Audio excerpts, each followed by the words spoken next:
नमस्कार. साहित्य अकादमीच्या वेबलाईन्स साहित्य शृंखले अंतर्गत आज या चरणामध्ये मराठी कथा वाचन आयोजित केलेलं आहे. दोन विभिन्न पिढ्यांचे महत्वाचे कथाकार या कथा वाचनाच्या सत्रामध्ये असतील. आपल्या बरोबर ज्येष्ठ कथा कादंबरीकार नाटककार आदरणीय श्री भारत सासणे, त्यानंतर श्री प्रणव सखदेव आणि श्री बालाजी सुतार. बालाजी सुतार थोड्याच वेळात आपल्या बरोबर येतील. या चित्र चौकटीतही ते दाखल होतील. आपल्या स्वतंत्र शैलींनी आणि आस्था विषयांनी मराठी कथेची बांधणी, रूप आणि आशय विश्व समृद्ध करणारे हे तिन्ही कथाकार आहेत. तिघांचाही वेगळा औपचारिक परिचय करून देण्याची गरज नाही, पण सासणे सरांच्या संदर्भात आवर्जून एक गोष्ट सांगायला हवी आहे की नुकताच त्यांच्या निवडक 6 दीर्घ कथांचा संग्रह ताक काळा पाऊस या शीर्षकाने प्रसिद्ध झालेला आहे. अनेक कारणांसाठी खूप चर्चेत असलेल्या त्यांच्या 6 दीर्घ कथा या संग्रहामध्ये एकत्रित केलेल्या आहेत. वेगवेगळ्या प्रकारच्या आणि विविध वयोगटातल्या मराठी वाचकांनी या संग्रहाचं खूप आनंदाने स्वागत केलेलं आहे.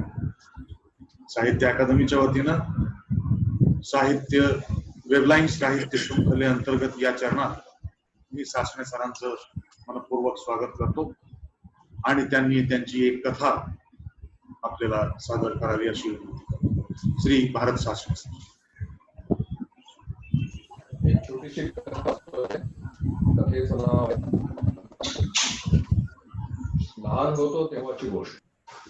वय 12 असेल तेव्हा आम्ही म्हणजे मी आजी आजोबा, बस. आजोबांना मी बाबा आणि आई नोकरी करीत. त्यांना मी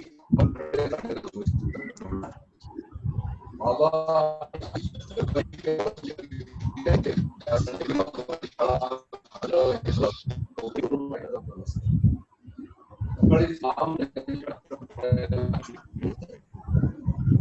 तो निर्णय मी लहान असतानाच नाही घेतला होता.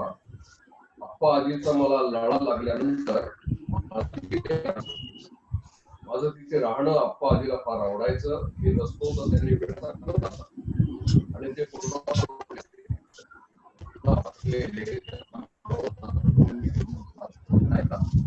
त्यांना इकडे अशा तऱ्हेने आणि बाबा आईला तशा तऱ्हेने माझं इथे राहणं, म्हणून मग मी उपनगरातच अप्पांजवळ राहील. अप्पांची व माझी मैत्री खोला.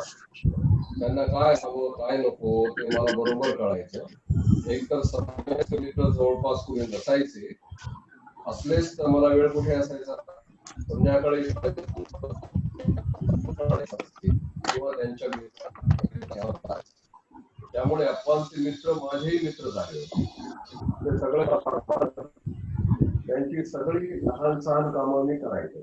त्या थकलेल्या मंडळींच्या कुटुंबातला एक भाग म्हणून मी मिसळून गेलो. तो काळ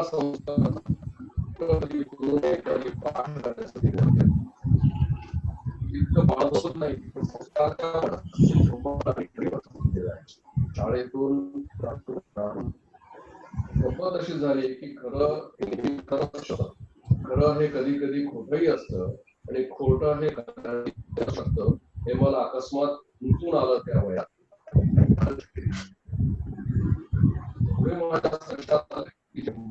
शिकवलं गेलं शिकवलं जायचं ते फार गरीब ठरलेलं असायचं. वास्तविक गोष्टींना कितीतरी अर्थ छटा असतात.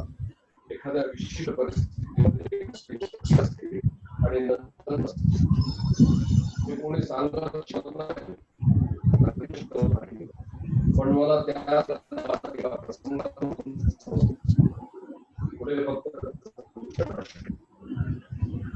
संध्याकाळी त्या पेन्शनर मंडळींमध्ये चलनवलन सुरू होतं. त्यांना कुठे लोकलने जायचं नसते.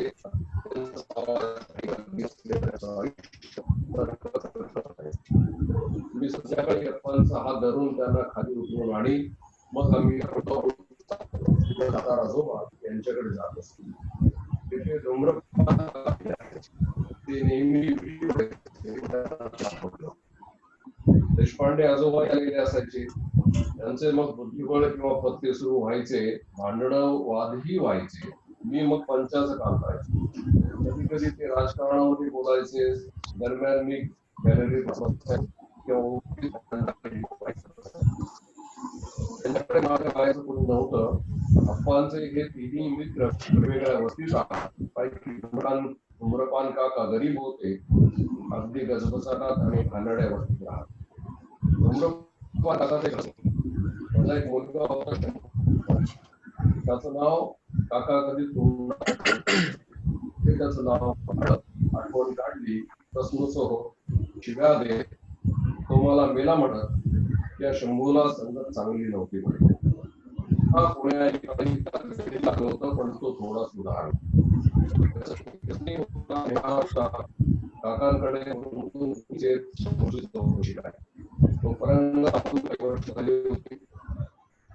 पोलीस आले की काका ओरडायचे. ते म्हणायचे तो माझा मुलगा नाही, तो मेला, मी इथे कशासाठी येता. मग अप्पा त्यांना भोगू दे.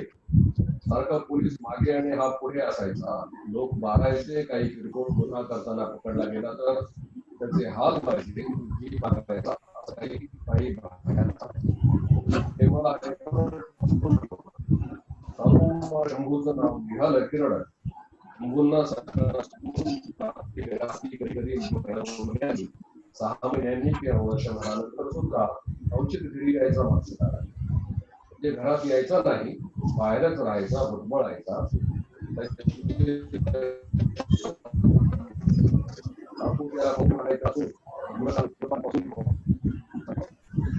दरम्यान चौकशीला यायचे कोणीतरी खाकी ड्रेसातले, मग हा पळायचा. असं काहीतरी भयंकर चालायचं त्याला. आम्ही म्हणजे पण मला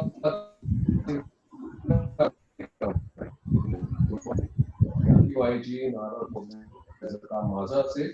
मला भरपूर खडी साखर. एकदा मी एक दिवस एक रात्र राहिलो.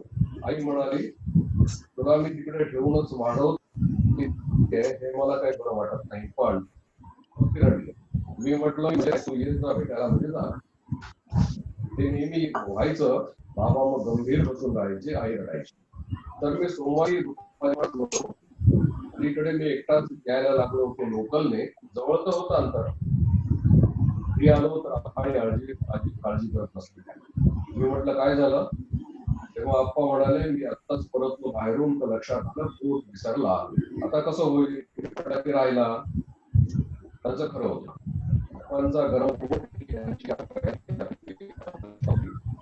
पोट हरवला तर अस्वस्थ होण्यासारखी ती घटना होतीच. म्हणाली होणार आहे का लवकर.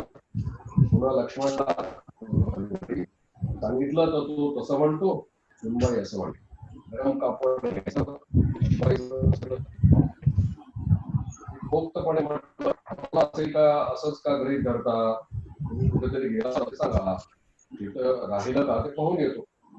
आपण एकदम बरं वाटतं.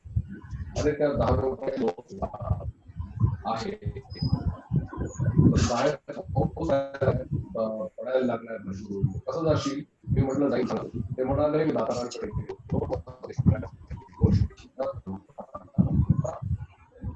लगेचच होता. म्हटलं आत्ता येतो, तुम्ही काळजी करू. खूप नुकसान झाल्याचा घरीत आजोबा म्हणाली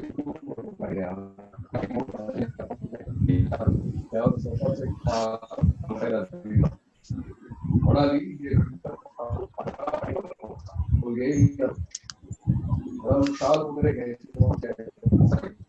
परंतु त्यांचं काळजी घेणं मला फार आवडायचं. मग लगेचच पावसात बाहेर पडलो. मला दाता हसून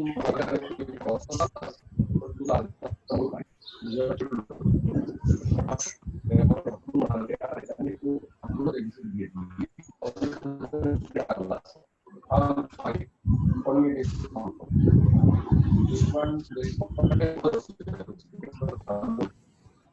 गरम स्वेटर मला भिजलेले पाहून ते ओढू लागले मग म्हणाले पोट राहिला नाही छत्री घेऊन त्यांचा राग ती म्हणाली अहो मला लागेल ना छत्री मला जायचं काय मी धूम्रपान मी धावत आलो होतो आणि भिजलो होतो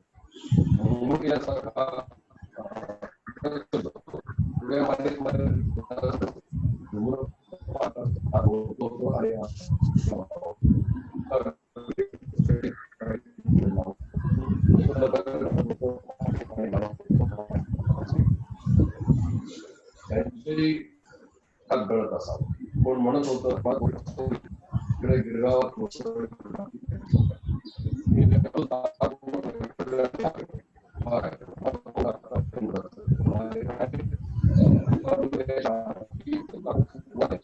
गावाने म्हणाल्या काय रे मी म्हटलं विसरून त्या म्हणाला पोट पप्पांचा कसला पोट मी म्हटलं अहो ते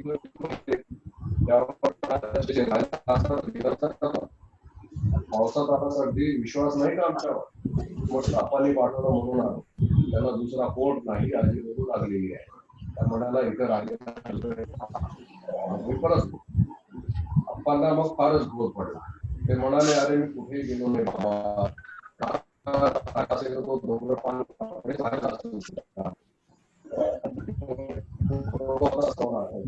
येताना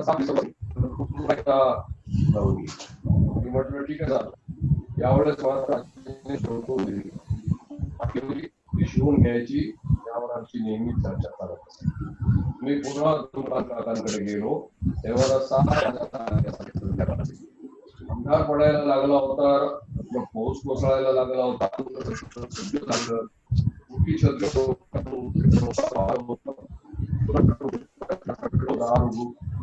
प्रवेश केला तर धूम्रपान काका डोक्यावर पांघरून घेऊन अपराध्यासारखे काकू त्याला बोलायला थांबल्या आणि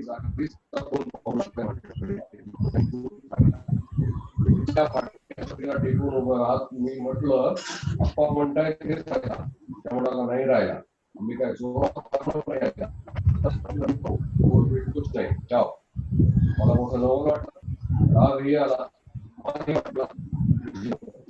खाली फुटायचं पाणी साचलं होतं पाऊस पडत होताच तिथे छत्री घेऊन उभा एकदम वाटायला अप्पा इथेच हे लोक मुद्दाम नाही म्हणताय काहीतरी भानगड आहे आपण हे रहस्य शोधलं पाहिजे मला उगीच वाटावं लागलं की थांबावं पाळत ठेवावी गावावर बघावं सुधावला तर मी चक्क चालू उंधारू लागलेलं थांबलो एका शेवग्याच्या झाडामागे शेवगा भिजला होता चिंब आणि वास सुटला होता कसला तरी उठलं आणि आकाशातून न थांबता थांबतो थांबलो आणि मला वाटलं होतं तसंच काहीतरी खरंच काकू घाईघाईने आल्या घराच्या मागच्या बांधल्या होत्या त्यांनी इकडे तिकडे पाहिलं घाबरल्यासारखं मग घाईने त्यांनी गवताची तोड आणली त्या दिसल्या होत्या त्या ठेंगण्याच्या झाडाजवळ गेल्या त्यांचे पाय मला एकदम दिसलं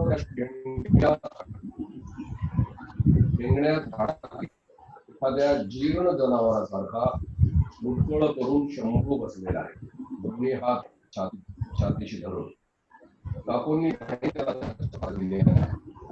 हात त्याच्या ओतला की त्याच्यापासून 12 फुटावरच असेल माझ्याकडे त्यांचं लक्ष नव्हतं पण काकू त्याला जाब करत होता पुन्हा इकडे तिकडे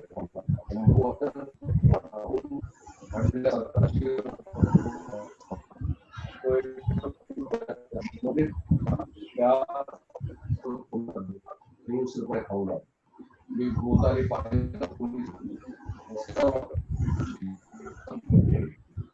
कोणी ती पाहिली म्हणाला मेल्याचा 5 पेट्रोल स्मरत का नाही जा ते येत आहेत कुठेतरी विनापणे ते खाऊन घे. शंभूही मग नाईलाजाने उठला, बसून आणि गडबडीने लडबडीने कसा बसा अन्न सांभाळीत धावत निघाला गवतात. पडला त्याच वेळेस तो त्याला विसरला.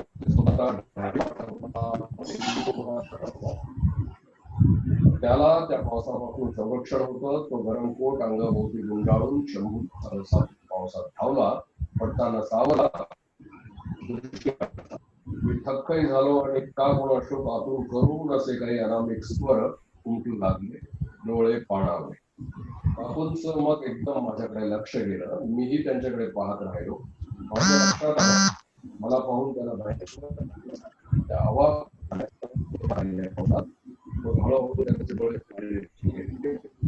त्या अडखळत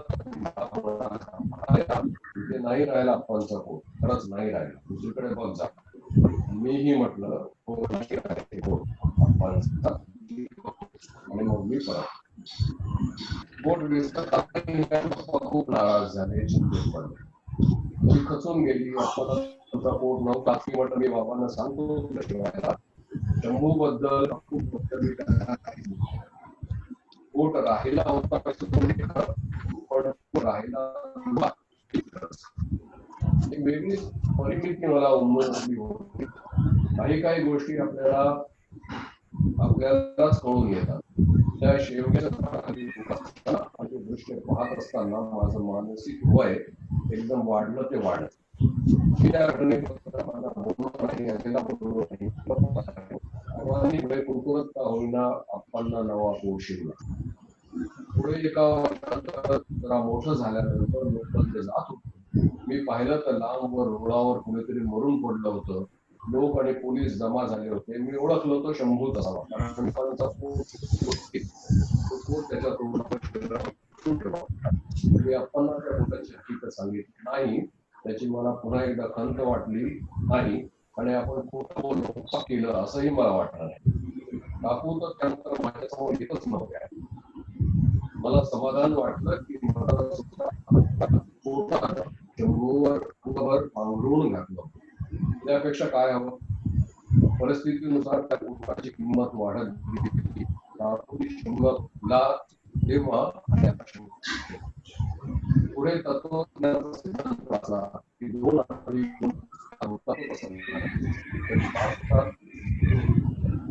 रहस्य एक नवी स्पष्ट झाली. माझं मन वाटलं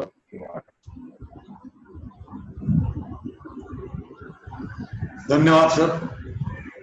तुमच्या विशेष शैलीतली कथा होती ही नेहमीप्रमाणे. साहित्य अकादमीच्या वतीने तुमचे मनपूर्वक आभार. आता मी निमंत्रित करतोय प्रणव सखदेव या कथा आणि कादंबरीकाराला. नव्या पिढीतला अतिशय उल्लेखनीय कथा आणि कादंबरीकार आणि भाषांतराकडेही विशेषत्वाने लक्ष देणारा लेखक. निळ्या दाताची दंतकथा आणि काळे कोरडे स्ट्रोक ही त्यांची दोन पुस्तकं खूपच चर्चेत असलेली. शिवाय जेरी पिंटो यांच्या मर्डर इन माहीम या पुस्तकाचा सुद्धा अतिशय चांगला मराठी अनुवाद त्यांनी नुकताच केलेला प्रसिद्ध झालेला आहे. प्रणव सखदेव यांना मी विनंती करतो की त्यांनी त्यांची एक कथा वाचा. धन्यवाद. माझ्या कथेचं नाव आहे 1000 सेल्फ्यांचे घडे. आवाज ऐकू येतोय ना? हो हो, स्पष्ट. 1000 सेल्फ्यांचे घडे. ती जेव्हा जन्माला आली तेव्हाच तिच्या आई वडिलांना तिची काळजी वाटू लागली होती. या काळजी मागचं कारण होतं तिचं सौंदर्य. तिचे डोळे पाण्यासारखे नितळ आणि लकाकणारे होते. तिची त्वचा तुकतुकीत मुलायम आणि तेजवान होती. नाक सरळसोट होतं. जीवणी पातळ व ओठ जरासे जाड होते. जणू मद्याच्या कुप्याच असाव्यात. रात्री ती गाढ झोपली की तिच्या मंद श्वासोच्छ्वासातून गंध प्रसवायचा. म्हणूनच तिचं नाव निशिगंधा असं ठेवण्यात आलं. निशिगंधा वयात येऊ लागल्यावर तर तिच्या सौंदर्याच्या बहराला उधाण आलं. तिच्या वक्षांना गुलाई आली, उभार आला. तिचे काळे भोर चमकते मोकळे केस सारखे वाऱ्यावर उडू लागले. मांड्यांना भरदारपणा येऊन त्या पुष्ट झाल्या. हिच्याशी संभोग केल्यावर निर्माण होणारा वंश किती सुंदर असेल असा विचार त्यांच्याही नकळत तरुणांच्या मनात येऊ लागला. निशिगंधाच्या आई वडिलांना हे सगळं समजत होतं. तिने कुणाही ऐऱ्या-गैऱ्याच्या प्रेमात पडून पोट काढून आपल्याकडे येऊ नये असं त्यांना वाटत होतं आणि या काळजीने त्यांच्या मनांना हजार घरं पडत होती. निशिगंधा क्लासला शाळेत जायला निघाली की ते रोज देवाकडे प्रार्थना करायचे की आज तिला प्रेमात पडण्यापासून वाचव, ती सुखरूप घरी येऊ दे. मी सेल्फी 009999. आत्ताच मी फ्रंट कॅमेऱ्यातून आलीये आणि तुम्हाला सांगते मी एवढी सुंदर आलीये की फेसबुकवर मला 256 लाईक्स, त्यात 76 लव्हज आणि वॉव्स मिळालेत. आणि आत्ताच हाफ सेंचुरी झाली आहे कमेंट्सची. चेहरा जरा वळवलेला, केस मोकळे, काळ्या लिपस्टिकचा पाऊट, नजर थेट कॅमेऱ्यात, कॅमेऱ्याचा कोन वरून आहे, डोळ्यांखाली आयलायनर, आकाशी निळा पुलोवर घातलेला, छातीची किंचित घळ दिसते, सोनेरी चेन चमकते, पार्श्वभूमीवर खोल दरी आणि हिरवट रंग.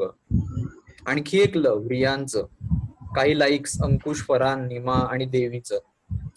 260 पूर्ण, हुर्रे. एकदा पहाटे निशिगंधाच्या आई वडिलांना एकाच वेळी एकच स्वप्न पडलं. एक बिनचेहऱ्याचा दाढीवाला साधू त्यांना म्हणाला, हे बघा, निशिगंधा नुसतीच सौंदर्यवती नाही तर बुद्धिमानही आहे. त्यामुळे ती सहजासहजी कोणाच्याही प्रेमात पडणार नाही, निश्चिंत राहा. एक गोष्ट मात्र नक्कीच चिंता करण्यासारखी आहे. कोणती, तिच्या आई वडिलांनी विचारलं. साधू म्हणाला, तिचं स्वतःवर असलेलं प्रेम आणि त्याचा तिच्या बुद्धिमत्तेवर असलेला अंमल.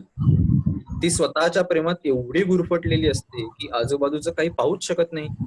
त्यात त्या मोबाईल फोनमुळे आणखीनच भर पडलीये. ती सारखी सेल्फ्या काढत बसते. त्या काढताना तिला स्थलकालाचं भान राहत नाही आणि त्यामुळे तिचं नशीब आहे ते असं. आजपासून ती जेव्हा कधी 1000वी सेल्फी काढेल तेव्हा तिच्या स्वप्रेमाचा घडा भरेल. तत्क्षणी त्या 1000व्या सेल्फीत ती जख्ख म्हातारी दिसेल. मी कॅमेरा बंद झाल्यावर वाटलं की चला आता फोनच्या गॅलरीत आपण सुरक्षित राहणार, निदान काही काळ तरी. पण मग समजलं की माझ्या आधी 16 सेल्फ्या आल्या आहेत. मी 17वी. 17 म्हणजे खतरा, चांगला नसतो म्हणे हा नंबर. पण सेल्फ्यांना कसला आलाय चॉईस? ही एक आली अजून, 00990 ओरडली, या तुमचं स्वागत आहे मॅडम. मी गप्पच. मला नक्कीच वाटत होतं की हे माझं मलाच समजत नव्हतं. मला नक्की काय वाटत होतं हे माझं मलाच समजत नव्हतं. आपण काय बोललं पाहिजे किंवा कसं वागलं पाहिजे हेही कळत नव्हतं. मी जेव्हा सगळ्या सेल्फ्यांकडे नीट केलं तेव्हा आश्चर्यचकित झाले. बऱ्याच जणी थोड्याफार प्रमाणात माझ्यासारख्याच दिसत होत्या. 00991 मध्ये चेहरा नीट दिसत नव्हता, तो अस्पष्ट होता, हात हल्ला असणार. तर 00992 मध्ये पाऊट नव्हता, हसणं जरा जास्तच होतं. जवळपास सगळेच दात दिसत होते. सेचीज. 00993 आणि 00995 अगदी माझ्यासारख्याच होत्या, तिळ्या बहिणी. तर 00989 आणि 00990 मधले भाव एवढे गंभीर होते की आधीचे फोटो कोणाचे तरी वेगळ्याचेच वाटावे. 00993 माझ्या डोळ्यात डोळे घालून म्हणाली, तू दिसतेस ती भाग्यवान सेल्फी.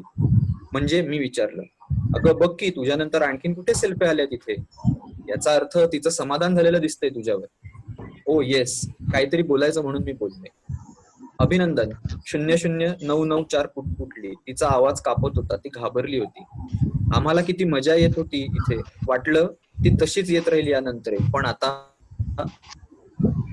मी त्यांना आणखी काही विचारणार तोच कशाच्या तरी आत ओढल्यागत 00994 खेचली गेली आणि विरून गेली. 00996 तसंच झालं, 00997 तसंच, आणि मग असंच होत गेलं. माझ्यासारख्याच दिसणाऱ्या 00993 आणि 00995 यांनी निषेधाचा स्वर लावला. आमच्यात काय वाईट आहे, आम्ही तर. आणि शेवटी मी सेल्फी 00999 एकटीच उरले आणि माझ्यासोबत होते फोनच्या गॅलरीतले इतर काही फोटो. त्या दिवसापासून निशिगंधाचे आई वडील तिच्या हातात कमीत कमी मोबाईल फोन कसा राहील हे पाहू लागले. ते मुद्दामून तिच्यापासून फोन लपवून ठेवू लागले किंवा फोन दिला तरी कॅमेऱ्याचं ऍप कुलूप बंद करून ठेवू लागले. शाळेत असेपर्यंत त्यांच्या या सगळ्या क्लुप्त्या चालून गेल्या. पण कॉलेजात गेल्यावर मात्र निशिगंधाला आपले आई वडील मुद्दाम आपल्याला फोटो काढण्यापासून प्रतिबंध करत आहेत हे कळून चुकलं. तिने मित्राच्या मदतीने कॅमेराचं कुलूप उघडण्यासाठीचा पासवर्ड शोधून काढला. पण आपल्या आई वडिलांचं मन दुखावलं जाऊ नये म्हणून तिने त्यांना त्याबद्दल काहीच सांगितलं नाही. ती घराबाहेर पडली की कुलूप उघडत असे. माझ्या बरोबरच्या सेल्फ्यांचं जे झालं ते पाहून मला जरा वाईट वाटत होतं. मी थोडी उदास झाले होते. तेवढ्यात मागच्या वर्षी कॉलेजच्या साडी डेला काढलेल्या फोटोनं माझं लक्ष वेधलं. शेवटी तू राहिलीस तर एकटीच, कॉंग्रॅट्स. मी आजूबाजूचे फोटो पाहत ते कसे असतील, कसे बोलतील याचा अंदाज बांधत होते. मला मगाशी त्या सेल्फ्यांचं काय झालं असावं हा प्रश्न सारखा बोचला. मी नुसतंच थँक्स म्हणाले. गावाला गेल्यावरचा झोपाळ्यावर बसलेला फोटो कुत्सितपणे म्हणाला, अभिनंदन, पण तरी आनंदाने उड्या मारू नकोस फार. इथे कधी कुणाचं काय होईल काहीही सांगता येत नाही, कळलं? मगाशी काय झालं असेल त्या सेल्फ्यांचं? मी मनातला प्रश्न विचारून टाकला. साडी डे फोटो म्हणाला, ते एक मोठं कोडच आहे. काहींच्या मते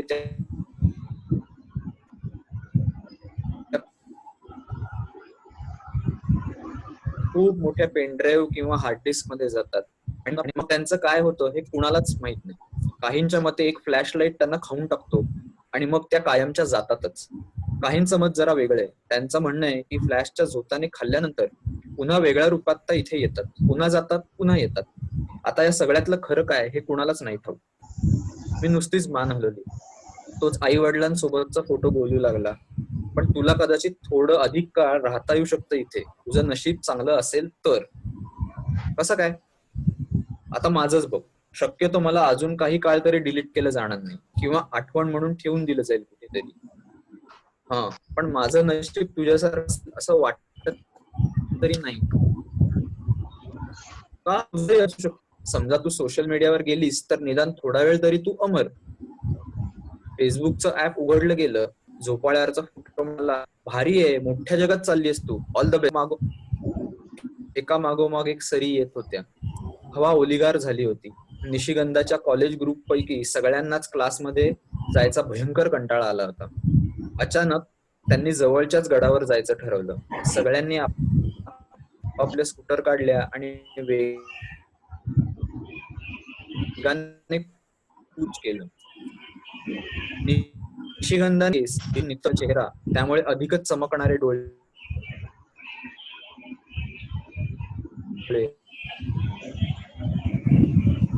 अंगाला घट्ट बसलेले ओले आणि गडावर पोचायच्या आधीच तिने स्वतःचे फोटो काढणं सुखावत. त्याने उठलेल्या निशिगंधाचं सटासट होतं. ती वेगवेगळ्या ठिकाणी जाऊन फोटो काढत होती. कधी या झाडामागे, कधी त्या खडकावर, कधी आडवाट जाऊन.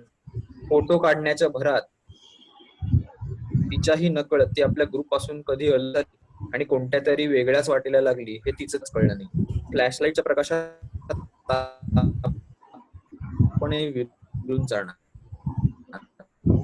काही झालं, मला एका चौकटीत बसवलं, मग क्रॉप करण्यात आलं. माझे डोळे थोडे मोठे झाले तर गाल आणि चेहरा गुळगुळीत झाला. हनुवटी जरा वर उचलली गेली. पाऊट आणखी मोठा झाला. मग माझ्यावर वेगवेगळी सेपिया आणि मग शेवटी पिवळट नारिंगी सेपियाचं फिल्टर चढवून पांढरी क्रिकेट फ्रेम माझ्यावर लटकवण्यात आली आणि मला सेव्ह करण्यात आलं. आता माझं नाव थोडं बदललं. नवीन अवतार, नवीन नाव 00999 EDX. शेवटी निशिगंधाच्या 4356 फ्रेंड्स समोर मला ठेवगाने लाईक्स, कमेंट्स येऊ लागल्या. ती वाट वेगळीच होती. तिथली झाडं देवदारांसारखी उंच होती. हवा दाट आणि ओली आणि गार होती. आणि हा गारवा सुखद नव्हता तर बोचरा होता. उजेड अंधुक करडा होता. पार्श्वभूमीवर सारखे घारींचे चित्कार ऐकू येत होते. काही क्षण निशिगंधाला आपण भरकटलो आहोत असं वाटलं खरं, पण तेवढ्यात एका आवाजाने तिचं लक्ष वेधलं. किती सुंदर आहेस तू. निशिगंधाने इकडे तिकडे पाहिलं. तिला तुझ्या हातात तुझा मोबाईल. सौंदर्याच्या जादूने मला माझं आयुष्य तुझ्यासोबत घालवायचंय, प्लीज हो म्हण. काय तुझ्यासोबत? एका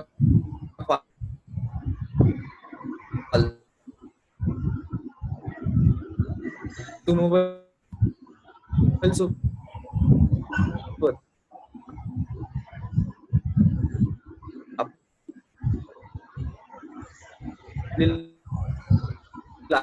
ऐकू ओळखून तरी बोलायचंस. फोटो काढायचं काम कर चल असं म्हणून तिने एक पाऊल आवडणारच ना. मग आम्ही मात्र कायमच किरकोळीत लाईक्स मिळवणार. बरोबर यांबरोबरची सेल्फी, सूर्यास्ताचा फोटो, मित्रमैत्रिणींबरोबरचा ग्रुप फोटो, बहिणीच्या लग्नात काढलेला मेहंदीचा फोटो, 31st पार्टीचा फोटो, अशा सगळ्यांनीच एका सुरात म्हटलं. माझ्यासारखेच असलेले हे फोटो मला ज्या प्रकारे टोमणे मारत होते, माझ्याशी बोलत होते, त्याने वाईट वाटत होतं. तर दुसरीकडे फ्रेंड्सनी मात्र माझ्यावर कौतुकाचा वर्षाव केला होता. त्यामुळे मी हुरळून गेले. मी विचार करू लागले की आता परमनंट प्रोफाईल फोटो म्हणून आपली निवड नक्की होणार. आपणच तर सर्वात बेस्ट फोटो आहोत. येस. मग आपल्याला या सगळ्या फोटोंपुढे तुरा मिळवता येईल. मग आपण व्हॉट्सअप, ट्विटर,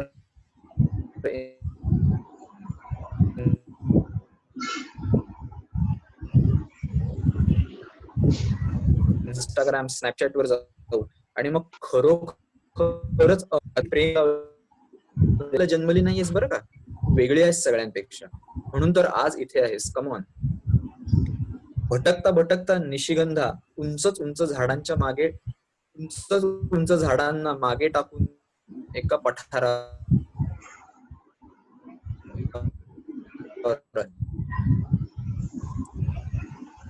इथे लहान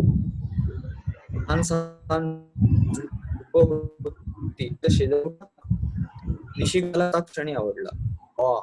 त्या दगडावर उभं राहून सेल्फी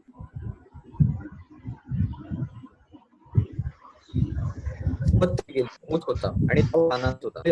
तापदायक ऊन आणि त्याच्या धगीने खडकामागे असलेला धुक्याचा दाट पडदा हा म्हणता विरून गेला. खाली खोल. भटकता भटकता निशिगंधा उंच झाडांचा भाग मागे टाकून एका पठारावर आली. तिथे लहान सहान झुडपं होती आणि एका झुडपाच्या शेजारी एक मोठा काळा खडक होता. निशिगंधाला तो पाहता क्षणीच आवडला. Wow, awesome. त्या दगडावर उभं राहून सेल्फी हवाच. ती धावत त्या खडकाकडे गेली. त्यावर बसून तिने फोटो काढले. त्याचा क्लिक क्लिक असा आवाज होत होता आणि तो आवाज तिच्या कानांना सुखावत होता. अचानक इतका वेळ कुंद पावसाळी असलेलं वातावरण बदललं. ओचरं ऊन पडलं, तापदायक ऊन, आणि त्याच्या दगीने खडकामागे असलेला धुक्याचा पातळ पडदा हा म्हणता विरून गेला. खाली खोल दरी दिसू लागली. तो खडक दरीच्या अगदी कडेवर होता. दरीत गच्च अरण्य पसरलेलं होतं. वाव, असं म्हणून निशिगंधा खडकावर उभी राहिली. तिने एक सेल्फी घेतला. मात्र ती प्रतिमा पाहून तिचा चेहरा आक्रसला, डोळे विस्फारले आणि ती काही क्षण जागच्या जागी थिजून गेली. तिच्या तोंडून एवढाच एक ओंकार निघाला.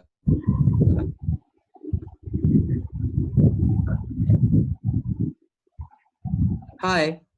माझी तंद्री बंगली पाहिली होती. 010000 आणि मी त्या सेल्फीकडे पाहतच राहिले. मला जे दिसत होतं त्यावर माझा विश्वासच बसत नव्हता. असं कसं घडलं असावं? 010 काय झालं? पुढे काय? मी गप्पच. ती निशिगंधाची 1000वी सेल्फी होती आणि त्यात ती जख. तिचे केस झडून गेले होते, टक पडलं, डोळे म्लान पुणे भरले होते, चेहऱ्यावर रबरट सुरकुत्यांचा. हा धक्का महाप्रचंड होता. तिथल्या तिथे 20 वर्षांच्या निशिगंधाला हृदयविकाराचा तीव्र झटका आला आणि तिचा तोल जाऊन ती दरीत सरळ पडली. मी कशीबशी तिला म्हणाले, मला माहित नाही, पण तू अशी इथे कशी? काहीतरी गडबड. मला काय होतंय काहीच समजत नव्हतं. 010000 माझ्याकडे एकटक पाहू लागली आणि मी तिच्याकडे. काही मिनिटांच्या फरकाने जन्मलेल्या आमच्यात जमीन आसमानाचा फरक होता. त्या काही मिनिटात 100 वर्ष झरकन सरकून गेली असावीत असं मला वाटलं. तोच फ्लॅशलाईट चमकला. अंतःप्रेरणेने निशिगंधाच्या आई वडिलांना जे घडलं होतं ते समजून चुकलं. त्यांनी एकमेकांचे हात घट्ट धरले आणि डोळे मिटले. पुन्हा तो बिनचेहऱ्याचा दाढीवाला साधू त्यांना दिसू लागला. ते म्हणाले, तुमची भविष्यवाणी खरी ठरली. आमची मुलगी तर गेली, पण तिच्या कहाणीचा शेवट असा नको व्हायला. नाहीतर सगळ्या मनुष्य जातीवर विपरीत परिणाम होईल. प्लीज या कहाणीचा शेवट बदला, काहीतरी करा. त्यांच्या कळकळीच्या विनंतीने साधूचं मन द्रवलं. तो म्हणाला, ठीक आहे, मी उशाप देतो. त्यानंतर निशिगंधा ज्या ठिकाणी मरून पडली होती तिथे पांढऱ्या रंगाची मंद सुगंध असणारी फुलं उगवून आली. लोक त्यालाही निशिगंधाच म्हणू लागले. ती फुलं ही निशिगंधासारखीच सुंदर होती, पण त्या सौंदर्याखाली दबून राहिलेली खरी कहाणी मात्र लोक विसरून गेले. सेल्फ्यांचे घडे भरत राहिले आणि कड्यावरून खाली पडून समुद्रात धरणात बुडून लोक मरत राहिले, मरत राहतील. धन्यवाद. वा, सुंदर. धन्यवाद प्रणव. Yes, thank you. छान कथा तुम्ही सादर केली या सत्रामध्ये. त्याबद्दल साहित्य अकादमीच्या वतीने तुमचे मनपूर्वक आभार. धन्यवाद. धन्यवाद. धन्यवाद.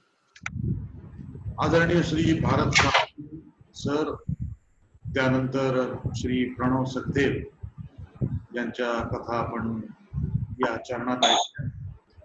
या चरणातले तिसरे कथाकार श्री बालाजी सुतार आपल्यात दाखल झालेले आहेत. नुकतेच त्यांची कथा आपण आता ऐकणार आहोत. गावकथा आणि 2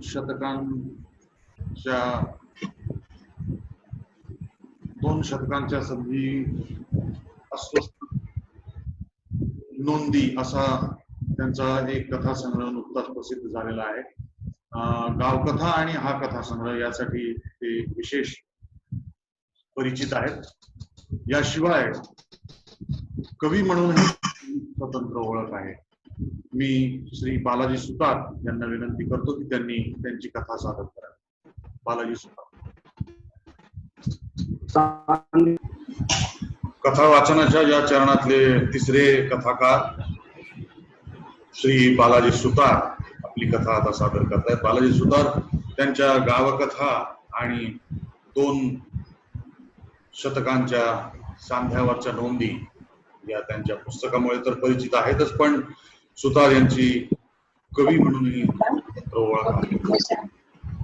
बालाजी सुतार यांचं या चरणात स्वागत आणि त्यांना आता विनंती मी करतो की त्यांनी त्यांची कथा सादर करावी.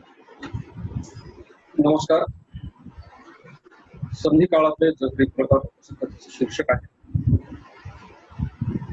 मग मला वाटतं की सगळं सांगून संपल्यावर आता आपण काय लिहू, काय वाचू, काय. मग मी जास्त लिहायला, जास्त बोलायला, जास्त वाचायला लागतो. लेखी बोली, तोंडी आवाज गरजेचे असतात. कोलाहल असायला लागतो. एरवी उत्क्रांतीच्या रेट्यात डोळ्यात कानाची भेसळ काय. मागचा पाय उचलून पुढे टाकण्याच्या अगदी बेतात असताना उत्साहाने तरातरा चाललेला एक बारका मुंगळा पायाखाली येताना दिसला. अत्यंत प्रतिक्षिप्त क्रियेने विलक्षण प्रयत्न करूनही खाली पडणारा पाय रोखता आला नाही. पाय उचलला तेव्हा दिसला सगळ्या उत्साहाचे सकट चिरडून खलास झालेला मुंगळा. आपलं चुकलं काय आणि त्यामुळे झटक्यात जीव जातो कसा हे लक्षात यायच्या आधीच तो अनंतात विलीन होऊन गेला. एक रँगलर परांजपे म्हणून होते कोणी एकेकाळी. त्यांना इंग्रजांनी 5,000 पगारावर नेमण्याचं ठरवलं. तर हा परांजपे गृहस्थ 1,400 रुपयावर एका शाळेत रुजू होता. खुद्द रँगलरला गणित कळालं नाही असं तू म्हणशील, पण हे ज्याचे त्यालाच कळणारे विषय असतात. आणखी एक बॅरिस्टर जयकर म्हणून काही लाखांची प्रॅक्टिस होती. त्यांना सरकार म्हणालं आमच्या विद्यापीठाचे कुलगुरू होणार. हा आपला सन्मान आहे असं समजून लाखांची गंगा तडकाफडकी बंद करून बॅरिस्टर साहेब 1 रुपया मोबदल्यावर विद्यापीठासाठी आले. मग एका मंगल प्रभाती ते विद्यापीठाकडे जात असताना त्याच रस्त्याने काही वेळाने पंतप्रधान जाणार म्हणून पोलिसांनी रस्ता अडवून ठेवला. पंतप्रधान येऊन प्रसार झाल्यावर बॅरिस्टरांनी विद्यापीठात येऊन पंतप्रधानाला पत्र लिहिलं की तुमचीच एकट्याची कामं महत्वाची असतील तर उरलेली बिनमहत्वाची कामं करण्यात आपल्याला रस नाही. हा आमचा राज. तेव्हा ओशाळून पंतप्रधानाने माफी मागितली आणि प्रकरणावर पडदा टाकला असं मी ऐकलं आहे. खरं की खोटं हे माहित नाही, बहुधा खरं असं. मोठ्यांच्या मोठ्या गोष्टी खऱ्याच असायच्या असाही एक काळ या देशात होऊन गेलेला आहे. आता हे सगळं मी तुला कशासाठी सांगतोय, तर 30,000 महिन्याला पगार असूनही तू 150 रुपयांची लाच घेताना रंगेहात सापडलास. काळ इतपत बदलला आहे आणि जगही अत्यंत काहीच्या काही प्रांगड्या इतक्या गोष्टींनी भयंकर व्यापलेला आहे. तेव्हा तू काही फार मनावर लावून घेऊ, तुरुंगातही फार त्रास नसतो तुझ्यासारख्या. भले भले मंत्री वगैरे तिथे महिने राहतात, त्या अर्थी हल्ली तुरुंगातही बाहेरच्या सारखंच वातावरण असणं शक्य आहे. नसलंच समजा तर आयुष्यात निदान एवढी तरी अनिश्चितता असणंही शक्य आहे. आपण तरी चायला कशाची खात्री द्यावी. एवढं बोललो तेव्हा काही न बोलता लक्ष्मी म्हणून ग्रामसेवक उठला आणि सरळ रस्त्याने उन्हातून चालत घराकडे. जामिनावर बाहेर आहे, अडकला तर जेलमध्ये जाईल, सुटला तर पुन्हा घरपगारी लाच खाऊन कामं करायला मोकळा. कशी का होईना कामं झाली पाहिजे. लक्ष्मण आपला बालमित्र असला म्हणून काय झालं आणि फार गरिबीतून वर येऊन तो ग्रामसेवक झाला म्हणून तरी काय. वेळ पडल्यावर त्याने तुरुंगात जाणं समग्र राष्ट्रहिताच्या दृष्टीने चाललं. 150 रुपये का असेना लाच खायची आणि पकडलं जायचं तर त्याची काहीतरी किंमत मोजावीच लागणार ना. नोकरीला लागण्याच्या आधी लक्ष्मणने आईकडे हट्ट करून आपल्या बारीकशा बागायतदार बापाकडून एक हिरो होंडा विकत घ्यायला लावला. तिच्या नंबर प्लेटवर याने काय लिहून घ्यावं, तर आईची माया, वडिलांचा पैसा अशी श्लोक. लोक आई वडिलांचा आशीर्वाद वगैरे लिहायची त्या काळची. आता त्याने लिहिलं होतं त्यात चुकीचं काही नसलं तरी ते दिसायला बरं दिसत नव्हतं. त्याच्या बापाने हे वाचलं तेव्हा त्याने हसून सोडून दिलं, पण मनात दुखावला असं. बाप बडाना प्रिया सबसे बडा रुपया हे तत्व हिंदी सिनेमातल्या डायलॉगबाजीमुळे आणि त्यातून अधिक म्हणजे तोवर भयानक अंगावर आलेल्या बाजारीकरणामुळे आमच्या गावापर्यंत नुसतं झिरपलेलंच नव्हतं, तर चांगलं फिनायलाही लागलेलं. अर्थात तिथेही साहजिकच होतं, कारण आम्ही जन्मलोच एका संक्रमण काळाच्या उंबरठ्यात. म्हणजे 1975च्या आगे मागे आम्ही जन्म. मी आणि लक्ष्मणच नाही, आमच्या बरोबरीचे लक्षावधी लोक तेव्हा जन्म. 1990-91च्या आगे मागे मॅट्रिक्स. नेमक्या याच काळात वर म्हणालो तो संक्रमण काळ, अगदी आक्रमण काळ म्हणावा इतक्या क्रूरपणे आमच्या वैयक्तिक अंगावर, गावावर आणि संबंध भोवतालावर चालतो. त्या भोवऱ्यात पुढे आम्ही कुठे म्हणजे कुठेच भरकटत नाही. तर निवडीचं स्वातंत्र्य हिरावलं गेल्याचा युग अवतरलेलं होतं. त्यात लक्ष्मण कसला तरी ऍग्रिकल्चरचा डिप्लोमा करून 4-2 वर्षात ग्रामसेवक झाला आणि त्या ग्रामपंचायतीला चिटकून राहिला. आता पुढे गेला तर तुरुंगात जाईल, नाही गेला तर घराकडून ग्रामपंचायतीच्या ऑफिसाकडे आणि तिकडून पंचायत समितीकडे आणि उलट अशा फेऱ्या मारण्यात त्याचं आयुष्य. फेऱ्या साल्यात सुटत नाही कोणाला. आधी 84 लक्ष योजनांमधून फेऱ्या मारा, मग नरदेह प्राप्त करून इथे आल्यावर काय करायचं, तर लक्ष्मण सारखी 150 रुपयांची लाच खाऊन डिस्ट्रिक्ट जेलात रहिवास करायचा, किंवा ते माझ्यासारखं नोकरीच्या गावातून आदल्या मधल्या सुट्ट्या जाती गावाकडे चक्रा मारायच्या. सगळी सकाळ लक्ष्मण पाहिजे. कंटाळा आला, ऊन ही जबरदस्त आहे बाहेर. असल्या सुन्नाट उन्हात फार कलात्मक विचार मनात येत नाही. ते घाम, वैताग, सनक, संताप आणि अश्लीलच काही बाई उफाळत राहतं देहा मनात मायाच्या असं म्हणतात. खाली एखादी जाडजूड बाई मिळवायला पाहिजे असल्या वातावरणात. जमणार नाही, पण जमलं तर हे ऊन विकत करता आलं असतं सगळ्या. समुद्र निरर्थकाच्या या भोवऱ्यात आपल्याला हे असं काही बाई हवंसं वाटायला लागतं. त्यातही हे असले जाडजूड बाईचे विचार मनात येणं म्हणजे आपल्या वैफल्याला बोगद्याचं वाटा प्रयत्नच आहे. बोगदा संपतो, वाटांचे शोध चालतो, हे बरं नाही. पटकन आपलं काहीतरी व्हायला हवं, किंवा आपण काहीतरी व्हायला हवं. काय होऊया,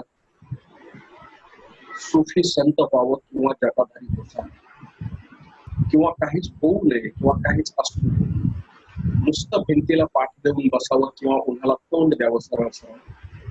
डोळ्यांना सावली मागू नये आणि तळपायाला तोंडी त्वचा, किंवा दारुडी होऊन नाग पकडावा काळा करंदाजी त्याचे दंश लावे नेमक्या रक्तवाहिनीवर, किंवा तुझ्या ओठांची साय लेखून घ्यावी ओठांवर, किंवा निर्वस्त्र होऊन नदीत उतरावं प्रवाहाच्या विपरीत दिशेत, किंवा किंवा तू काटा टोकदार आणि मी फुल हळकुल बाबरीचं किंवा जबर संभोगावर तू मला किंवा मी तुला प्रियसी होऊन पाठीवर फुल्ल माती होत असताना किंवा देऊळ व्हावं किंवा मशीद किंवा चर्च किंवा माळावरचा मसोबा किंवा पाण्यातली असराई किंवा माळावरची शकवाई किंवा तुझ्या वेदना माझ्या व्हाव्या आणि माझी तुझी किंवा मी व्हावं आणि मी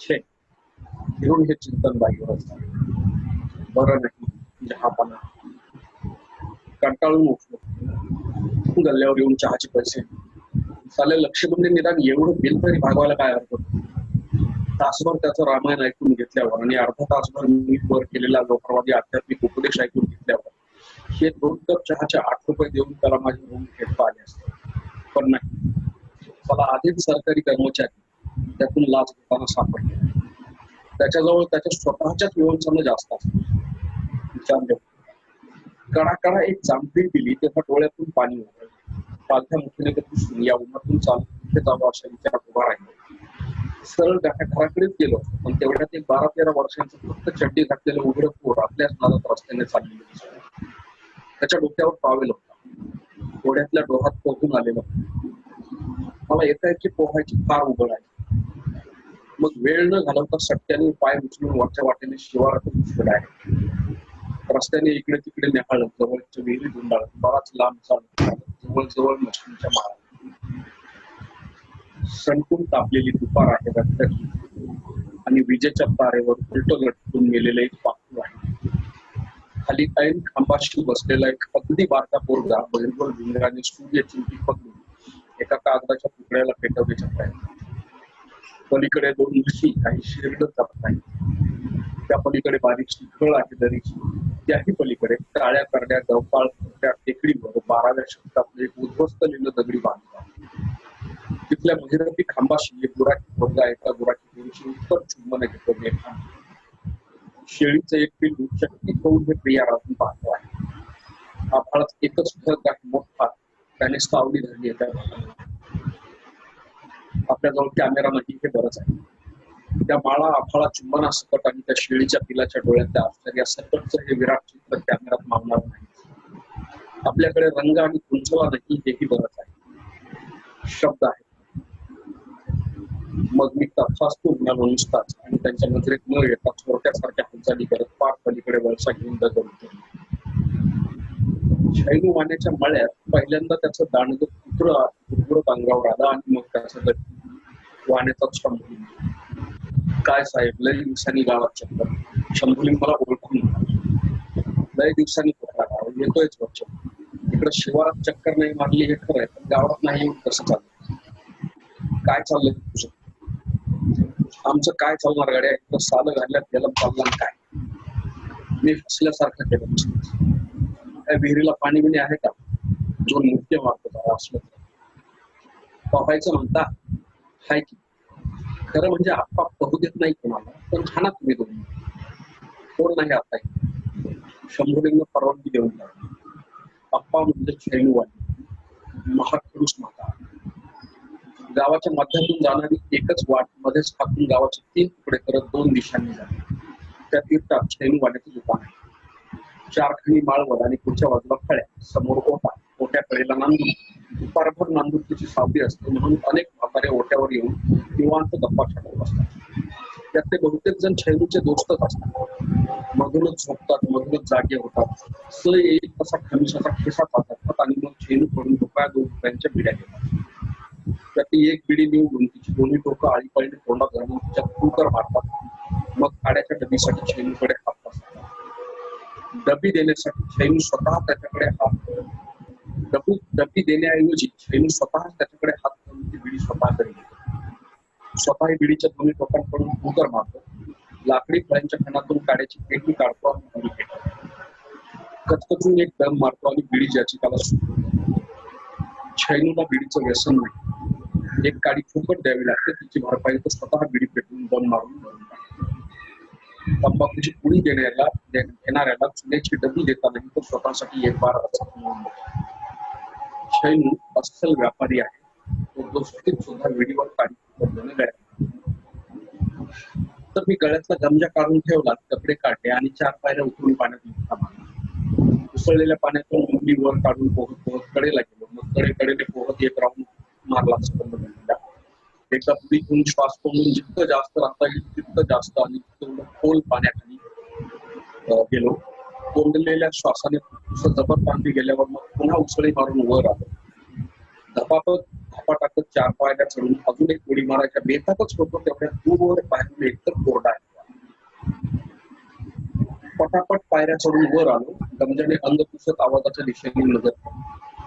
हाळीच्या अंतरावर जाधवाच्या कपड्यातून कोरडा आहे. पटकन कपडे चढवले आणि झपाट्याने तिकडे गेले. माझ्या खूप पुढे शंभुली पळत होता. अजूनही 1-2 दिशेने 4-5 माणसं इकडेच धावतात. मग मी वगळ उतरून वर चढून खेळात वळलो तेव्हा दिसलं की एक बाई मोठ्याने ओरडते. 7-8 माणसं चौकेत उभे आहेत आणि मधल्या लिंबाच्या झाडाला गळफास घेऊन बसलेली दुसरी बाई दोराला हेलकावर काढून जवळून पाहिल्यावर कळतं की ती गावातच मास्तरकी करत असलेल्या सुखदेव जाधवची बायको आहे.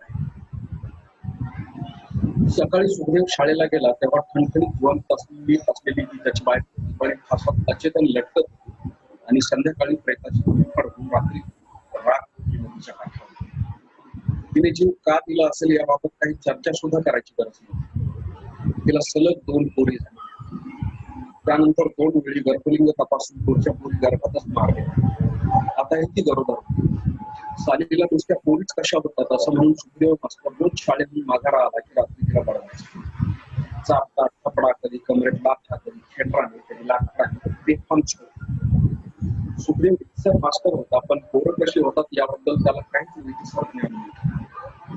10वीवर बीएडला लागून बीएड झाला की लगेच कोणाला तरी लाच देऊन मास्तर झालेला सुखदेव 10-2-12 वर्षात दरवर्षी पास होण्याची पुस्तकं वाचून त्याला गर्भधारणेविषयीचे सविस्तर ज्ञान असायचं काही कारण नाही. त्याला वाटे हिच्या गर्भात पोरीच्याच पेशी आहेत. मग त्याने बायकोला रगून बळवणे तर कशाचाही अंत खूपच करतो. तसा सुखदेव मास्तरच्या बायकोच्या सहनशीलतेसाठी आणि तिनेही असं टांगून घेतलं. तिच्या माहेरच्यांच्या तक्रारीवरून पोलिसांनी सुखदेवला अटक केली. बायको नदीवर जळून गेली. सुखदेव जिल्ह्याच्या गावातल्या तुरुंगात मागे वेगळ्या 2 कोवळ्या पोरी आणि सुखदेवची म्हातारी जगात मरा काय तुम्हाला कसं वाटेल तसं किंवा जमेल तसं. सुखदेव मास्तराच्या बायकोच्या मातीला जाऊन आलो तेव्हा स्थान जिंकून गेली. आंघोळ केली, कपडे भिजवून ठेवले, दुसरे कपडे घालून दारात आले. पटास केवळ क्रिकेट मागच्या घरात मी एकटा. काही कोणाची पोराच्या बारशाला गेली आणि वडील असे जिंकत. 7:45 वाजायला आले. 8 वाजता लाईट जाईल तर थेट 12 वाजता येईल. 10 तास टिकून. सकाळी पुन्हा 6ला जाईल, 10ला येईल, दुपारी 2ला जाईल, 4ला पडतेल. असे लोडशेडिंगचं राहण झालं. लाईटीवर करायचं जे काय असेल ते या आपल्या मधल्या वेळेत. मी जेवलो, हात धुतले, चपला घातल्या आणि बेशुद्ध. लाईटीच्या खांबाखाली एका दुकानाच्या ओट्यावर दोस्तांसोबत बसलो. देवळात चाललेल्या पोथीवर, देशाच्या एकूण वाईट परिस्थितीवर आणि सुखदेव मास्तरच्या बायकोवर चर्चा केली. एक जण म्हणाला, सुखदेव मास्तर पोरीवरून तिला ताप द्यायचा हे खरं असेल पण ते तेवढंच कारण त्यामागे नव्हतं. त्याचं त्याच्या शाळेवरच्या एका अनमॅरिड मास्तरनी सोबत झिंगट आहे बऱ्याच वर्षांपासून. त्याला तिलाही घरात आणायचं होतं. ही ऐकेल म्हणून पोरीच्या कारणावरून हा भरवा तिला मारतो. दुसरा एक जण बऱ्याच वर्षापासून UPSCचा अभ्यास. तो म्हणाला, मूलतः कुठल्याही गोष्टीच्या मागे स्त्रीचा मोह हे कारण असते आणि सत्तेचा लोक हे. आता आपल्यासारखी चिल्लर माणसं कुणावर सत्ता गाजवणार तर बायको. आणि त्यातील गंमत अशी असते की माणसाला सत्ता हवी असते की मुख्यतः बाईच्या प्राप्तीसाठी. या आपल्या सुखदेव मास्तरांचं घ्या किंवा पूर्वीच्या राजे लोकांचं घ्या. सत्तेतले लागे बांधे मजबूत हवे तेवढाच एक उद्देश नसणार राजे लोकांच्या बहुपत्नीत्वामागचा. म्हणजे त्या सिराज उद्भवला की कुठल्याच्या एका नवाबाच्या अधिकृत बेगमात सापेक्षेच्या घरात होत्या असं मी ऐकलं, वाचलं पुस्तकात. 1,500-2 हजार तवा कायमस्वरूपी पेर होते. आलेल्या गेलेल्या आणि येणाऱ्या जाणाऱ्या एक्स्ट्रा मोजा किंवा खरं म्हणजे मोजू नका. त्याने स्वतःही मोजल्या. गरज भासेल तेव्हा ही आली काय ती आली सगळ्या बेहतरीनच ते. आणि शिवाय चेहराच फक्त बदलतो, बाकीचं सगळं जागच्या जागी सारखंच असतं असं पण या तत्वव्यक्त्याने सांगून एक ठेवलेलं आहे. त्यामुळे राबवायला बिछाण्यात बाई फक्त असावी एवढंच असतं. पण माणसाला लोक सुटत नाही. इकडे दख्खन मधल्या एका प्रसिद्ध सल्तनतीचा 6वा बादशाह जन्नत नशीब होऊन पुढचा प्रसिद्ध कंजूस 7वा बादशाह तख्त नशीब झाला. त्यानंतर आधीच्या गडगंज संख्येने असलेल्या पुष्ट इराणी बेगमा नंतर त्याने बाजारात उभे केले हे माहिती आहे का? तर नात्याने सावत्र राहायला लागत असल्यामुळे त्यांचा भोग घेता येणं शक्य नाही. ठेवून तरी काय करणार म्हणून विकून टाकले. एरवी संपत्ती आली की सत्ता आणि सत्ता आल्यावर सुंदर हेच पुरुषवादी राजकारणाचं सूत्र असतं. द्रौपदीला पानात जिंकून आणल्यावर युधिष्ठिराने अतोनात चलाकी करून भिक्षा आणली असं आईला सांगितलं की उठलीच नाही. रिवाजानुसार आई भिक्षा वाटून घ्या असंच सांगणार अशी धर्मराज युधिष्ठिराला खात्री होती.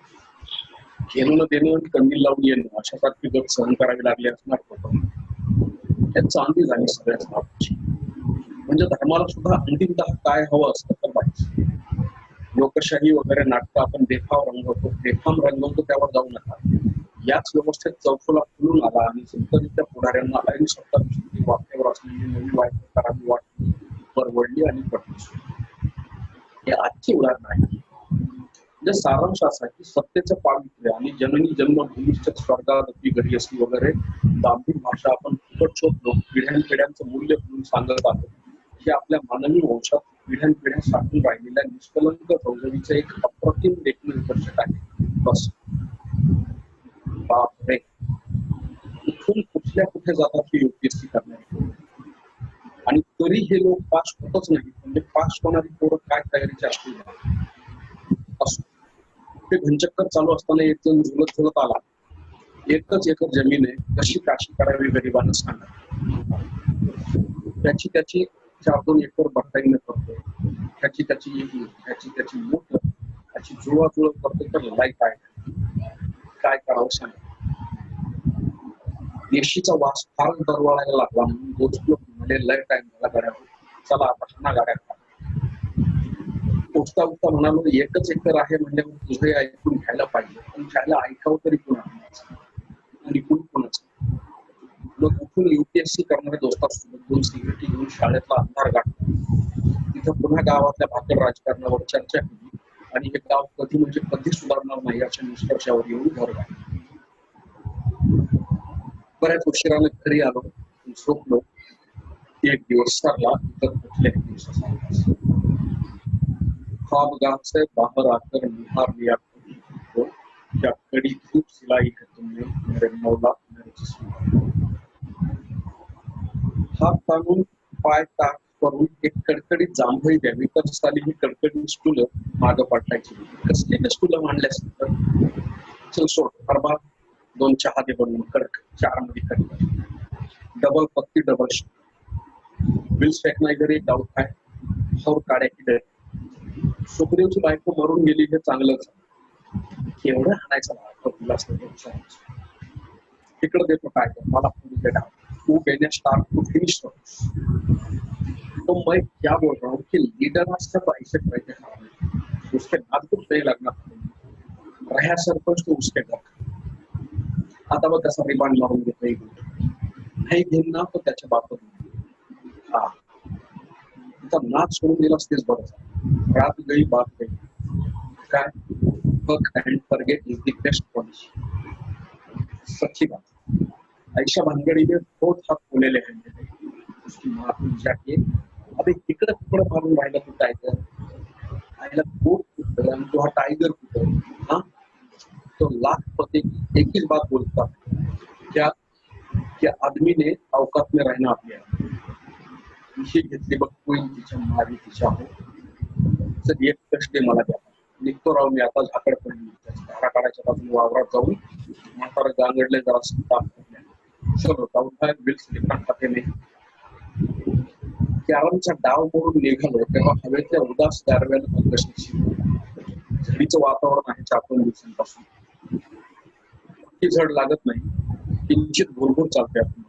असल्या वातावरणात दुखी फार होतात. एरवी छपरा बिपरात पडून राहणारी म्हातारी गॅंग फार आकडून जाते. क्वचित लाकडेही न्यावी लागतात नदीवर. एक म्हातारा मरतो तेव्हा 70-75 वर्षांचा एक धडधडता इतिहास निव्वळ मनभर लाकडात पडत.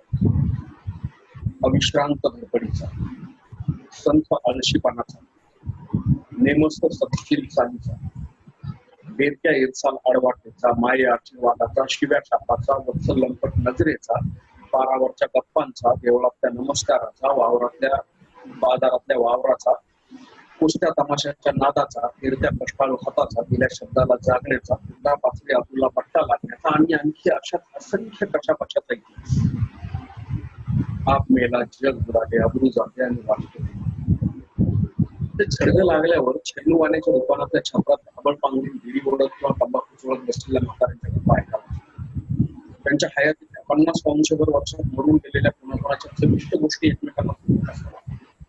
कुठूनही चालू झालेल्या गप्पा शेवटाशी हमखास मारणावर येतात. 30 किंवा 40 वर्ष आधी असल्याच एका पावसाळ्यात नाक जाऊन किंवा नुसत्यात आलेल्या तापलेला तो आमका डामका कुलकुल किती लय बेनर होतं किंवा कसला देव माणूस आता घावायचाच नाही असं म्हणून त्यांच्या विरसालपणाचे किंवा सज्जनपणाचे काहीच्या काही किस्से रंगवून सांगताना किंचित दुःख आणि थोड्याफार आनंद असतो. आपण मात्र अजून टिकून आहोत या जाणीवेने स्वतःच्या आत चिकून राहिलेल्या आपल्या जीवाच्या चिवटपणाबद्दल अभिमान वाटत त्यांना बारीक. क्वचित काही वेळा मात्र दाट गचपणातून नदीकडे जाणारी भीषण ओली वाट विशीतून नेहाळता म्हातारे शब्द करून बसतात. भेडी काडीची देवाणघेवाण उठून जाते. याच वाटेने आहेवपणी गेलेल्या म्हातारीच्या भाळावरच्या कुंकवाचं रुपयाभर सूर्यासारखं वर्तुळ आठवून आपल्या आत उठलेल्या हादरे झेलत म्हातारे मुकाट. मला या म्हाताऱ्यांच्या गप्पांचं त्यांच्या जगाचं फार आकर्षण.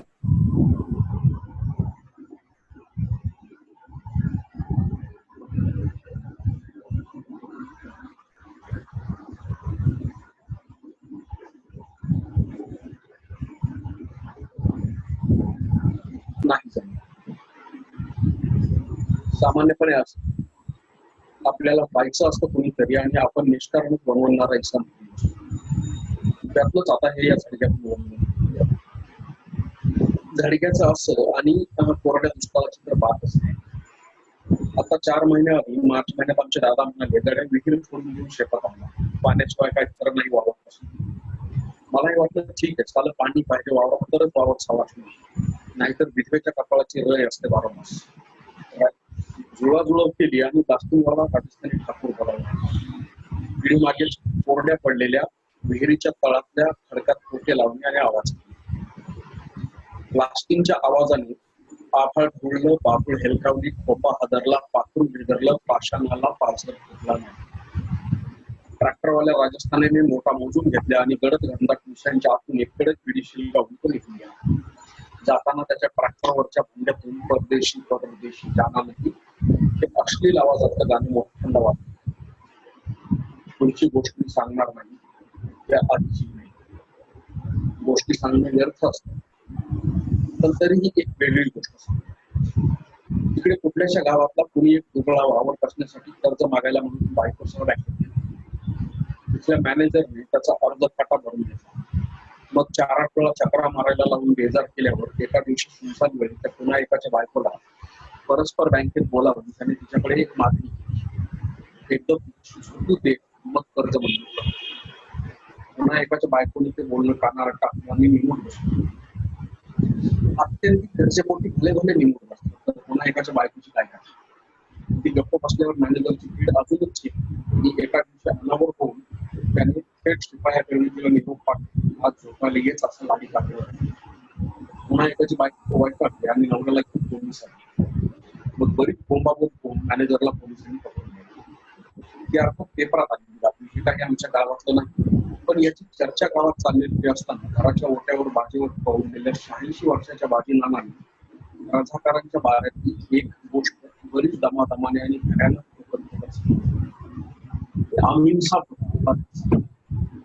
तिथं रजा करायचं ठाण होतं. त्या बहिणीचे लय कार करायचे त्या बाऱ्यात. दर 4-8 दिवसाला ह्या त्या गावातून पर्यटन करायचे. फुलवाल्या बंदुका खासणीच्या काढावी निघून त्याच्यानं आपल्या खेड्यातली गावं फार भयाभया झालेली. त्याच्यातून रजा करायचा तो काश्मीर इकडचा आपल्या भागातलाच असल्यामुळे लय बळ आलेले आहे. काही बी करायचे, कुणाला मारायचे, कुणाचं कोंबडं बोकडं उचल, नंदलाल मारोट्याच्या दुकानातून फुकट माल उचल असलं. एकदा मी सारणीच्या बाजारावरून येत होतो, तर मला टोले देऊन माझी गाडी गेली. आपण म्हणे का कुठं आई घालायच्या नादी लागला जाऊ, असं सगळेच म्हणत म्हणून. तर त्याच्यामध्ये काय झालं, त्या आपल्या किसन सोनारच्या घरी एक पाहुणी आली, तरुणी काठी घेऊन कुठं ना कधी अमीन साहेबच्या नजरेला पडली तुला. त्याने तिसऱ्याला भर रस्त्यात गाठून म्हणाला, वावरून खूप केस देऊ आज नाही तर नंदी करते उचलून देऊ राहत. तिसऱ्या मरणाचा बाईला कुठून बाहेर काढावा, तर आपण समजा बाहेर घेऊन वावरांना पळावा, काय उंगण आता. मी अशा वावरातून आलेलो सांच्या बाई सालाच असेल तर मला हे कळलं, डोक्यात रगत चढल्यावर झालं माझ्या. मी आणि व्यंकट पाटील तेव्हा माझ्याच उंगरीचा होता. आम्ही किसण्याला घेत काय कुठं जाऊ नको म्हणून. व्यंकट आणि मी आम्ही दोघांनी पुराणीच्या दांड्याला फाळ लावलं आणि रात्रीला किसण्याच्या घराच्या पलकाच्या मुलीतल्या आरावर बसलो. लोक दाग लावून बसले. असा रातच्या 10चा टाइम झाला असतो. अमीन साहेब गावातले 2 रजाकार गल्लीतनं धडाधडा येताना दिसले. तेव्हा डोसक्यात कुणाच्याला रगत उठवायला. गावातच उठला आणि दिवशी भूतासारखा गोळ आणून उठला. अमीन साहेब खांद्यावरच्या बंदुकीला हात घालायच्या आधीच व्यंकटने जे तंत्र दिला त्याच्या काळच्या पुराणीच्या पुत्राचा बंधू असतो. भागलचे दोन्ही रजाकार दांडीला पाय लावून बशा अमीन साहेब भूताना पडलेला अब्दीवर अम्मा गे बच्चाव रे भाई असा आरडायचा. मग डोसक्याचा फटका काढला आणि त्याच्या तोंडात पडला. हात उलटे बांधले आणि कुत्र्यावर पोळीत बांधून त्याच्या ओढीत नेला. तर फटका सोडल्या गडी गप्पा आमचे पाय व्यक्ती बार माफी देऊ म्हणून आमच्या डोसक्यात जाळ घेतल्या. लचांडी धरून उभा केला आणि जी पुराण हल्ली म्हणताना नसताना हक्क्या दुधीच्या उभी चित्ता कपालला जागी आणि बाबीच्या हॉस्पिटलात घालून गेला. सकाळी ठाण्यावर पोलीस गरोदगिरीच्या नाक्यावरून तरकीत बसून लष्कर सुद्धा आम्ही रात्रीच काढले. कुठले घालतो त्यांना कोंबड्या बकऱ्या उचलायचे तोवर गेलो. आमच्या बाया पोलीसच्या पत्राला हात घातल्यावर चित्ता ताळला. तुमची मायाला गांधीची पिढी आली आता. त्या बँकेच्या मॅनेजरचं अंड काढून हातात दिलं असतं आमच्या बँकेत. तुमच्या मायाला टोकत बाजी नाना आपल्या चांगल्याने डोक्याला लागले. गोष्ट सांगता त्याच्या डोळ्यात दूर आलेलं तेज मावून निघालं. मग ऐकणार आपली पिढी गांधीची. या नदीतून पाऊस वाहील असं एक आभाळ सांग, या झाडाने गरफार पावत अशी एक वीर सांग, या गावाचा कणा टिकेल अशी एक पांढर सांग, बोला ते करावे अशी एक उंदळ सांग, हा अंश उजवून घेईल अशी एक माती सांग. 1 जानेवारी 2001. मग पहिला दिवस उजाडतो, चढत जातो, तेव्हा लक्षात येतं की काहीच तर बदललेलं नाही. तोच सूर्य आहे आणि तोच तेवढंच ऊन असतं.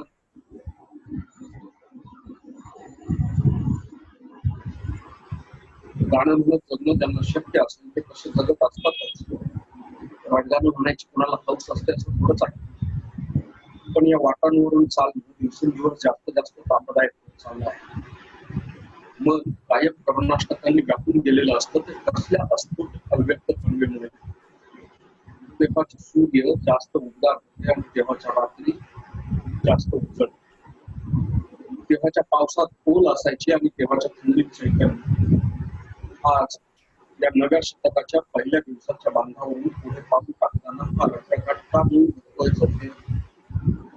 काय बदललं आहे, काय कोमेजलं आहे, काय फुरटलं आहे. फुलांनी फुलत आणि कोवळ्या पाण्याच्या स्पर्शाने मोहर उठत नाही वर्षभर.